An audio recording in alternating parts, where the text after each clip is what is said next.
에베소서 4장 1절에 그러므로 주 안에 갇힌 내가, 우리말로는 이렇게 번역했는데 영어 성경에는 The prisoner of the Lord, 주님의 죄수라고 그렇게 번역이 되어 있습니다. 그래서 사도 바울은 자신을 주께 사로잡힌 죄수다 이렇게 고백을 하고 있습니다. 그러면서 너희를 권하노니 너희가 부르심을 받은 일에 합당하게 행하여 이렇게 말씀합니다. 부르심을 받은 일에 합당하게 행하여, 이 뜻은 하나님께 불러주신 목적에 합당하게 살아가라 라고 하는 그 뜻입니다. 그래서 영어 성경은 이렇게 번역을 했어요. Live a worthy life of the calling. 그러니까 소명, 부르심에 가치 있는 삶을 살아라 이렇게 영어 성경은 번역을 했습니다. 하나님께서 불러주신 목적에 합당하게 산다라고 하는 것은 어울리게, 가치 있게 하나님이 불러주신 그 목적에 가치 있게 살라라고 하는 것입니다. 과연 하나님께서 불러주신 목적에 가치 있게 사는 모습이 어떤 것인가라고 하는 것입니다. 돈을 많이 버는 거, 하나님께서 부르심에 어울리고 가치 있게 사는 것일까? 돈 많이 버는 거 굉장히 중요합니다. 좋습니다. 그런데 그거가 목적이 된다면 과연 그게 가치 있는 삶일까? 라고 하는 것입니다. 많이 배우고 학위 따고 이러는 것이 부르심에 가치 있는 삶이 되는 것과, 공부하는 학생도 공부 열심히 해야 합니다. 우리는 무엇을 하고자 하는 데는 꿈과 비전을 세우고 실천을 합니다. 그래서 많은 사람들은 무엇이 되기보다는 무엇을 하고자 하는 데 집중을 합니다. 그래서 세상 가치관은 하자, 그 영어로 doing에 초점을 맞춥니다. 그런데 우리 기독교의 메시지는 doing과 동시에 being이라고 하는 존재, 우리 사람 됨됨이에 더 관심을 갖고 있다라고 하는 것입니다. 그래서 사도 바울은 하나님의 부르심에 어울리고 가치 있게 사는 것을 무엇인가 하라가 아니라 무엇이 되는 그런 존재, 품성, 성품, 인격자가 되는 것을 비전에 두고 있다는 것입니다. 가끔 우리가 드라마를 보면 성공과 사랑과 야망을 위해서 하루아침에 배반하고 온갖 비열한 짓 못된 짓 하면서 그 사랑을 헌신착처럼 버리는 그런 TV 프로그램을 봅니다. 이런 책이 있습니다. 나를 변화시키는 좋은 습관이라는 책에서 남자를 망치는 10가지 방법이 있고 여자의 인생을 망치는 10가지 방법이 있습니다. 먼저 남자의 인생을 망치는 10가지 너무 기니까 몇 가지만 소개해 드립니다. 우리 남자분들은 잘 들어보시기 바랍니다. 하고 싶은 일은 다 하고 살자. 자신의 이익부터 챙기고 보자.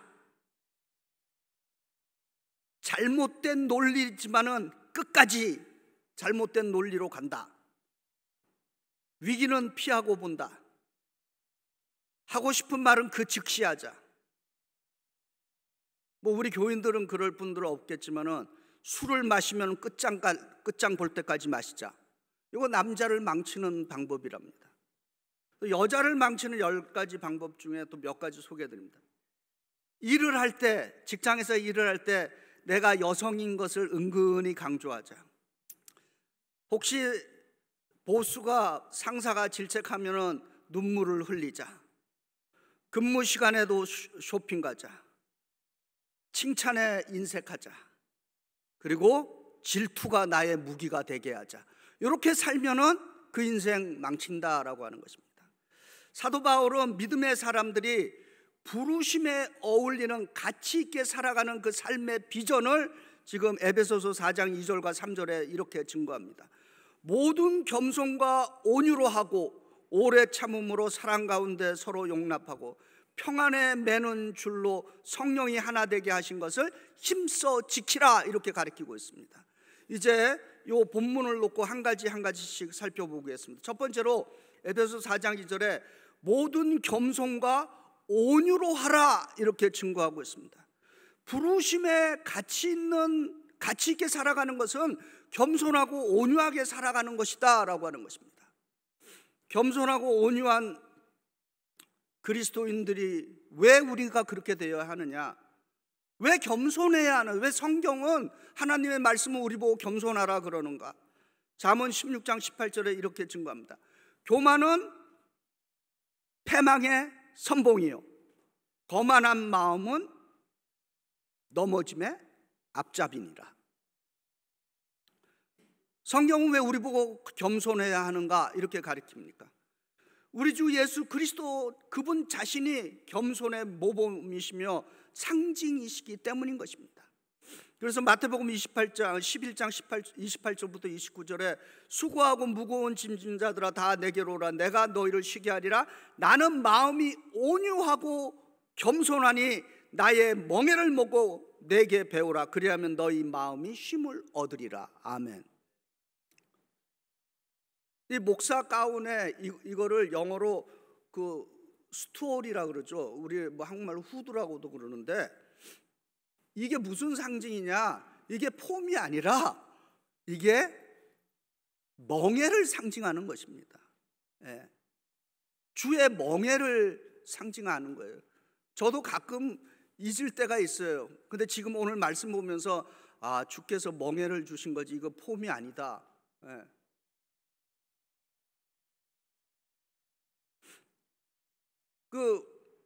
혹시 우리 성경 외에 이제 또 우리 기독교 서적 가운데 필립 얀시라는 분이 또 베스트셀러를 많이 쓰신 분인데 또 이분 책도 한번 여러분 시간 되시면 읽어보시기 바랍니다. 세상의 모든 종교가 다 자기 종교의 신이 최고다 이렇게 주장한다는 것입니다. 근데 오직 기독교의 하나님은 최고다 이렇게 얘기하지 않고 기독교의 하나님은 겸손하시다 이렇게 증거한다는 것입니다. 그리고 또 이 필립 얀시 그 책에 보면 이런 말이 있습니다. 위대하고 크신 하나님이 얼마나 작아졌으면은 우리 한 주먹밖에 안 되는 그 마음속에 거하신다라고 하는 것입니다. 우주에 꽉 차 계신 하나님께서 주먹만한 우리의 마음속에 거하신다라고 하는 것입니다. 그래서 얼마나 위대한 참 메시지인 것입니까? 겸손하다는 것은 비굴하거나 비겁한 거나 천한 것이 아닌 것입니다. 우리가 겸손해야 된다고 하는 것은 예수 그리스도의 그 성품을 닮아가는 것입니다. 자기를 선전하고 자기를 자랑하고 자기 칭찬을 하는 사람은 결코 겸손한 사람이 될 수 없는 것입니다. 예수님을 본받고 하나님을 깨닫는 인생, 성령의 인도하심을 받는 인생은 그 삶이 겸손 위에 세워지는 인생인 줄 믿습니다. 제가 오늘도 어떤 분이 저한테 이렇게 얘기를 해주셔서 제가 이렇게 뒤돌아보니까 제가 그런 경우가 있어요. 절대 여러분 오해하지 마시기 바랍니다. 뭐가 있냐면은 제가 주일날이나 어떤 일에 집중을 하면은 누가 저한테 얘기할 때 잃어버리는 경우가 있어요. 그리고 저는 전혀 그분이 그렇게 했는지 안 했는지도 기억도 안 나고, 그러니까 저를 보면은 저 목사 되게 거만하네, 이제 그런 착각을 일으킬 수가 있습니다. 근데 그거는 저는 솔직히 모르는 일이에요. 근데 누군가가 저한테 인사를 했는데 그냥 모르고 그냥 쓱 지나가는 거예요. 근데 나는 그 사람이 인사를 했는지 안 했는지 솔직히 모릅니다. 그럴 때 여러분, 제가 저 목사가 나를 깔보는구나, 무시하는구나, 그렇게 오해하지 마시기 바랍니다. 와서 목사님 저 인사했어요. 그러면 제가 정신이 돌아오고 와요. 왜? 정신이 잠깐 나갈 때가, 그 주일날은 여러분이 이해해 주셔야 됩니다. 이렇게 뭐 그렇게 해서는 안 되는데, 의도적인 게 아닌데 뭔가 집중하고 있다 보니까 다른 게 솔직히 이렇게 보고 있지만은 이게 안 들어오는 경우가 있습니다. 그러니까 절대로 제가 조 목사가 나를 무시하나, 업신여기나 그렇게 오해하지 마시기 바랍니다. 혹시 인사했는데 내가 안 받으면, 목사님 나 인사했는데 왜 안 받아? 이렇게 하면은 제가 그래요? 예, 예, 그렇습니다. 그래서 제가 이게 내가 한 번 있는 일이 아니어요. 보니까 내가 몇 번 이런 일들을 어떤 분들이 얘기를 해서, 근데 오늘도 어떤 분이 저한테 얘기를 해줘서 내가 이게 무슨 병인가요? 의사 되시는 분도 계십니다. 예. 왜냐하면 제가 그런 경험들이 몇 번이 있어요. 지금 보니까. 예. 그래서 이거는 좀 밝히고 넘어가야 되겠다. 예. 그래서 겸손의 이야기가 나와서 지금 드리는 것입니다. 그 다음에 오늘 본문에 온유함이 나옵니다. 온유함은 어떤 사람이 온유한 사람인가? 하나님을 신뢰할 때 그 온유함이 생기는 것입니다. 우리가 인생의 그 염려, 근심, 걱정, 뭐 관계, 일, 건강 이런 것들을 하나님께 맡길 때 그런 사람이 온유한 사람들인 것입니다. 그래서 우리가 인생 살면서 주님께서 온유한 자가 받는 복에 대해서 산상수훈에서 이렇게 약속해 주십니다. 온유한 자는 복이 있나니 그들이 땅을 기업으로 받을 것이며 라고 약속합니다. 두 번째로 에베소서 4장 2절에 오래 참음으로 사랑 가운데 서로 용납하라 이렇게 증거합니다. 부르심에 가치 있게 살아가는 삶은 오래 참음으로 사랑 가운데 용납하는 것이다 라고 하는 것입니다. 저희 한인 목사님 가운데 1세대 어르신인데 이분이 이제 돌아가셨어요. 몇 해 전에. 윤영복 목사님이라는 분이 계십니다. 근데 이분이 돌아가시기 전에 자서전을 쓰셨어요. 그 책 제목이 뭐냐면은 주님의 손 안에서 84년간 이런 책을 자서전을 쓰셔서 이제 후배 목사들에게 이제 보내주셨습니다. 그래서 그 책을 이렇게 보면서 그 책 한 챕터에 이런 제목이 있습니다. 생선가시 목회학. 생선가시 목회 철학이라는 그 제목이 있어요.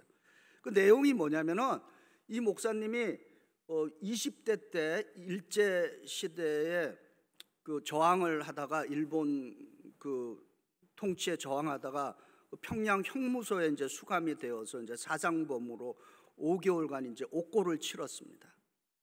근데 20대 젊은 청년이 그 형무소 안에서 쬐끄만 그 주먹 크기도 안 되는 그 밥만 먹고 사니까 너무 배가 고팠다는 것입니다.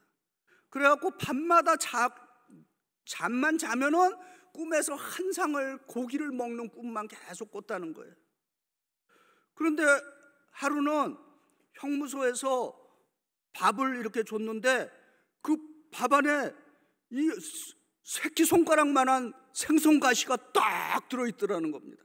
그래서 이 목사님이 이걸 먹을까 말까, 이거 뭐 버릴까 뭐 그러다가 생선가시에 칼슘이 많다 그랬지.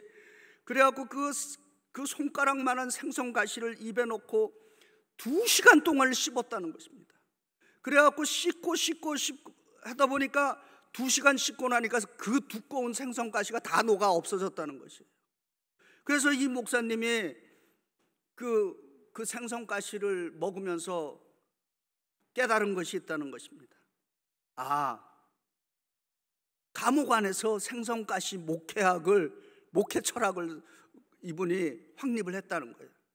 그래서 이제 목회하시면서 교인들 가운데 가시처럼 행동하는 교인들이 있잖아요. 그런데 이 목사님이 그 감옥 생활에 감옥에서 그 생선가시 먹던 그걸 기억하면서 그런 친구들도 내가 오래 기도하며 씻고 하면 언젠가는 녹아지겠지. 그래서 그런 말씀을 해주셨어요. 저는 뭐 지금 보시면은 뭐 이렇게 좀 온화하게 보이시지만은 그래도 저도 30대 초반에는 좀 이렇게 정의롭고 욱하는 게 굉장히 강했습니다. 그래서 저보다 연세 많으신 어느 한 교인이 교인들에게 너무 많은 피해를 주고 여러 가지로 교인들을 힘들게 해서, 그래서 아무래도 제가 이제 담임 목사니까 교회를 위해서 조치를 취하겠다 생각하고 아무도 모르게 그분만 불러내 갖고, 저보다도 한참 연세 높으신 분인데 제가 굉장히 꾸짖은 적이 있습니다. 그러고 나서 지금 가만히 생각해 보니까 지금은 이제 회개하고 후회해요. 왜냐하면은 뭐 그렇게까지 않아도 내가 충분히 담임 목사로서 정중하게 얘기할 수 있는 건데, 그 어떤 분노를 저희가 그 당시에 참지 못했던 것을 기억합니다. 그런데 우리 인생에서 분노로서 해결되는 일은 아무것도 없습니다. 갈라디아서 5장 22절과 23절에 성령의 9가지 열매에 대해서 이렇게 말합니다. 이 모든 9가지 열매는 그리스도인의 인격과 관련이 있죠. 오직 성령의 열매는 사랑과 희락과 화평과 오래 참음과 자비와 양성과 충성과 온유와 절제니 이것을 금지할 법이 없느니라. 아멘. 세 번째로 에베소 4장 3절에 평안에 매는 줄로 성령이 하나 되게 하신 것을 힘써 지키라, 이렇게 증거하고 있습니다. 부르심에 가치 있는 성품은 평안, 우리말로는 평안인데 영어로는 피스죠. 부르심에 어울리는 성품은 평화의 사람이 되는 것입니다. 예수님을 따르는 사람은 평화의 사람들로서 불리움 받았다라고 하는 것을 깨달아야 하는 것입니다. 사도 바울은 고린도전서 7장 15절에 하나님은 화평, 평화 중에 너희를 부르셨느니라, 이렇게 증거하고 있습니다. 그리고 우리는 평화 중에 하나님께서 우리를 부르신 것뿐만 아니라 우리를 평화를 만드는 사람들로 불러주셨습니다. 그래서 그걸 영어로 피스메이커라고 그럽니다. 그래서 마태복음 5장 9절에 예수께서 평화하게 하는 자, 피스메이커는 복이 있나니 그들이 하나님의 아들 딸들이라 불리움을 받을 것이라, 이렇게 약속하고 계십니다. 우리 이민교회는 너무 말과 행동이 거친 분들이 많이 있습니다.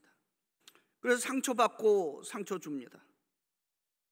그리고 뭐 저도 목회를 한 30년 이상 하다 보니까 얼마나 수많은 사람들을 만났겠습니까?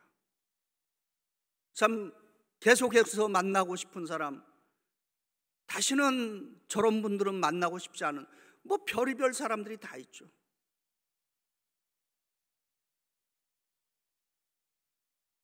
그런데 특별히 그 경험 가운데 무슨 괜찮다가 뭐 회의나 무슨 이런 중요한 모임만 있으면은 그 한 사람 때문에 회의가 엉망진창이 되고 그런 경험도 있습니다. 그런데 사실 우리가 예수님의 제자 공동체 안에서 살아간다면은 평화하는 일에 힘써야 되는 것입니다. 성령의 역사는 평화입니다. 그러나 분쟁과 분열의 역사는 사단의 짓인 것이다 라고 하는 것입니다. 그것을 우리가 잘 깨달아야 하는 것입니다.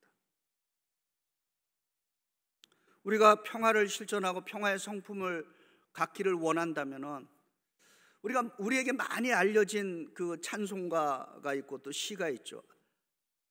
아시스의 프란시스 아시스의 그 평화의 기도, 한번 마음속에 새겨봤으면 좋겠습니다.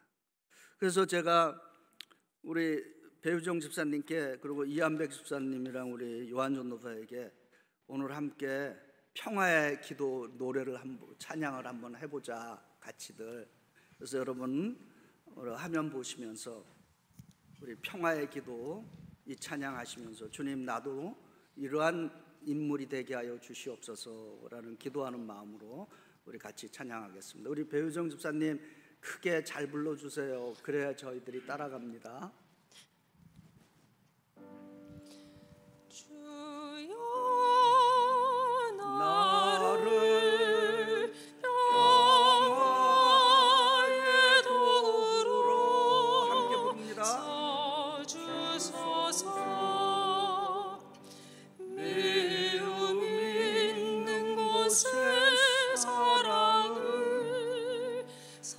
상처가 있는 곳에 용서를, 분열이 있는 곳에 일치를,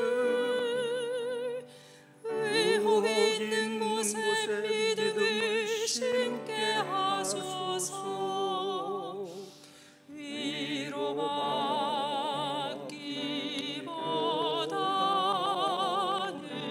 위로하고,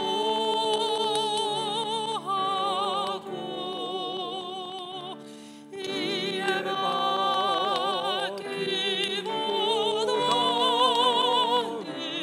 이해하며,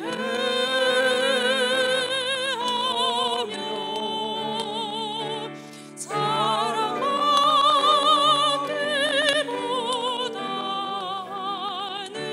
사랑하며,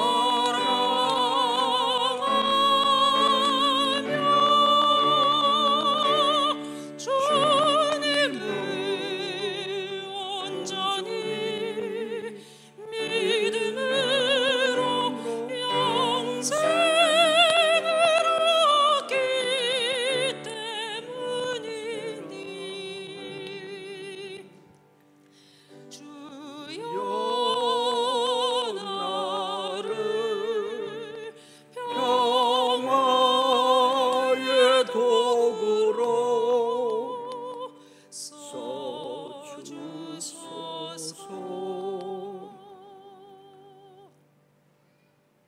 아멘. 오늘 말씀을 정리합니다. 오늘 사도 바울은 우리들에게 부르심에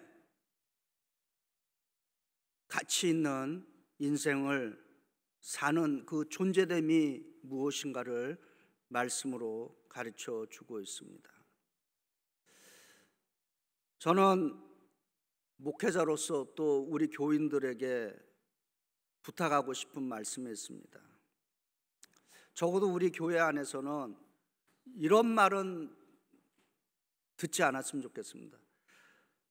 그 목회자로서 좀 듣고 싶지 않은 말 가운데 하나가, 교회 잘 나오다가 안 나와요. 그래서 전화해 보면은 이렇게 말하는 분들이 있어요. 저요, 그 교회 누구누구 때문에 꼴보기 싫어서 못 나가야 됩니다. 그렇게 말하는 사람이 있어요. 그러면 굉장히 마음에, 그러니까 누구 때문에, 누가 미워서 교회 적어도 그런 소리들은 좀 안 들었으면 좋겠어요. 그리고 또 반대로 이런 분들이 있습니다. 목사님, 제가 그 교회 나가는 이유는 그분 때문에 교회 나가요. 야, 그러면 얼마나 보람이 됩니까? 예. 물론 사람 때문에 교회 나와서는 안 되는 것입니다. 그러나 그분이 있음으로 해서, 그 누군가가 있음으로 해서 나도 거기에 함께하고 싶다라고 했을 때, 그것은 얼마나 참 귀한 일인 것입니까? 성령 하나님의 도우심으로 하나님의 부르심에 가치 있고 어울리는 삶, 겸손과 온화, 사랑의 인내와 평화의 성품을 성취해내는 우리 모두가 되기를 주의 이름으로 축원드립니다.